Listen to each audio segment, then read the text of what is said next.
Ah ben j'en ai fait 2, bon c'est pas grave.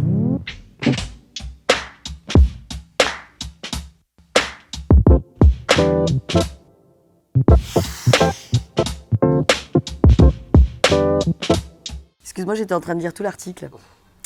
Bah ouais, écoute, c'est dingue cette série. C'était un beau cadeau.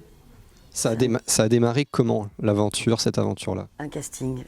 Un casting. Non, c'était incroyable parce que c'est d'abord Alex Lutz qui m'a appelé en me disant écoute, Cabot Productions cherche le casting d'un couple, ils veulent faire une série qui s'appelle Scène de ménage de 3 générations. Est-ce que ça te dit de le passer? Est-ce que tu veux que je te mette sur le truc ou pas? Je dis ouais, pourquoi pas. Évidemment, j'avais passé très peu de casting d'ailleurs. Et lui, en fait, il s'occupait de coacher les acteurs et les actrices qui allaient être dans la série. Et comme on se connaissait un petit peu parce qu'on commençait à bosser ensemble avec Alex, j'ai évidemment, donc j'ai passé le casting, ça s'est super bien passé. Et puis il cherchait le garçon. Et Lou Denis faisait partie des 4 derniers. Et quand on l'a vu, on a dit c'est sûr que c'est lui. Voilà, il est parti, on a claqué la porte. On avait peur qu'il soit comme ça, évidemment, derrière la porte. Donc, mais c'était évident parce que on sentait tout de suite que c'était le partenaire, en tout cas que le couple était assez crédible. Et la fin, l'arrêt de cette série, c'était inéluctable, pas de regret depuis? Une grande tristesse parce que c'était 10 ans quand même. On a joué un couple pendant 10 ans, c'est devenu un de mes super potes, on s'adore. Et donc c'est toujours triste de se dire qu'on quitte notre couple, qu'on quitte la série et puis qu'on quitte toute l'équipe. Voilà. Et c'était 10 ans de dingue, mais on avait aussi envie de se lancer ailleurs. On avait envie de raconter d'autres histoires, on avait envie de se mettre en danger surtout. Parce qu'au bout de 10 ans, on avait l'impression d'avoir nos pieds dans les charentaises et puis de pas pousser un peu plus loin. Et au bout d'un moment, on s'est dit, bon, allez, là, c'est le moment de faire autre chose. On était évidemment hyper tristes de se quitter, mais on se retrouvera peut-être un jour.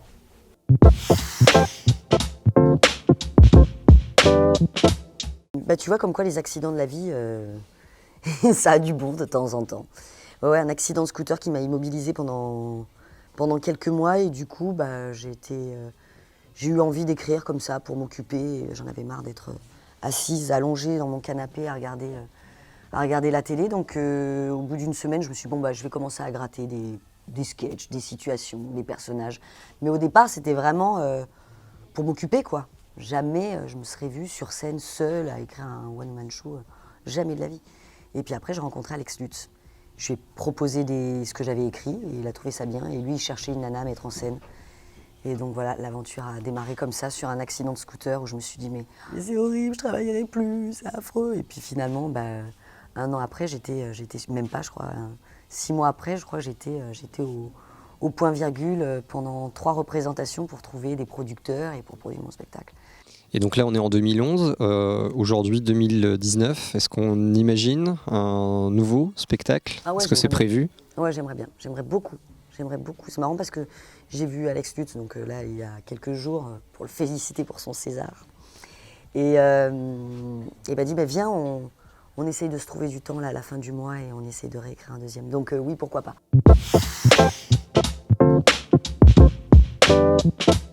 Le doublage, j'ai toujours aimé faire du doublage. Moi, j'ai commencé à en faire pour gagner un peu ma vie quand j'étais au conservatoire de théâtre. Après, c'est un milieu très fermé, donc il faut persister, il faut rester devant les studios. Et petit à petit, ils ouvrent un tout petit peu la porte, puis un peu plus grande, puis un peu plus grande. Après, tu rentres, après, tu vois comment ça se passe. Et au bout d'un moment, je crois que j'ai fait pitié à la directrice de plateau qui m'a dit « Bon, allez, vas-y, fais une phrase ». Et donc, j'ai commencé à faire du doublage comme ça, des voix d'ambiance, et puis de plus en plus sérieuses, et puis des rôles de plus en plus importants. Et puis après, là, moi, je suis méchant, pour le coup, c'est quand t'es connu, voilà, on te propose de faire des voix pour des dessins animés. Et c'était un vrai kiff parce que moi, j'adore faire ça. Ouais, c'est chouette, t'es derrière un micro, t'es dans le noir, t'as peur de rien, tu peux tout te permettre. Et c'est très, très kiffant à faire.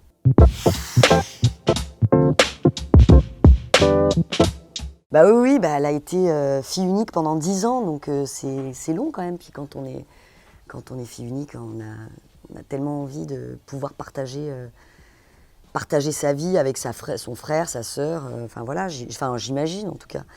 Ah ouais, on a des rapports, malgré la différence d'âge, puisqu'on a 10 ans d'écart, on est quand même très complices, on s'appelle tout le temps, on se soutient pour beaucoup de choses, on est toujours là l'une pour l'autre. C'est vraiment une relation très fusionnelle.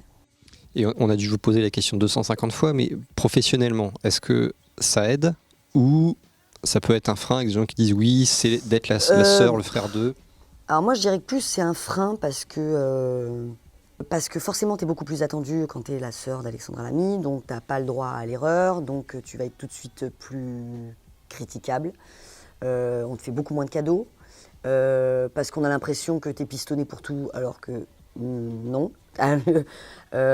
Parce qu'on a l'impression que les choses t'arrivent sans vraiment enfoncer les portes, alors que Dieu sait qu'il a fallu que je les enfonce encore plus pour me faire un prénom. Il a fallu que je me batte pour qu'on m'appelle Audrey et pas Alexandra. Et donc non, après, l'avantage qu'il y a, c'est qu'on fait le même métier, donc elle peut aussi me donner, et puis l'expérience qu'elle a peut aussi me guider, m'aiguiller, et voilà, elle me donne beaucoup de conseils, et je l'écoute beaucoup.